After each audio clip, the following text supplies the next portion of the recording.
রাজধানীর পল্লবীতে যুবদল নেতা গোলাম কিবরিয়া হত্যা মামলায় গ্রেপ্তার মুক্তার হোসেন ডিবি হেফাজতে মারা গেছেন। ডিএমপির উপকমিশনার মোহাম্মদ তালিবুর রহমান বিষয়টি নিশ্চিত করেছেন।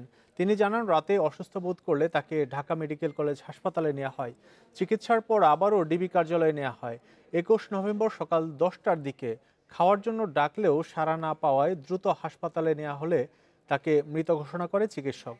গেল 17 নভেম্বর গুলি করে হত্যা করা হয় পল্লবী থানা যুবদলের সদস্য সচিব গোলাম কিবরিয়াকে। এ ঘটনায় 3 জনকে গ্রেপ্তার করে ডিবি পুলিশ।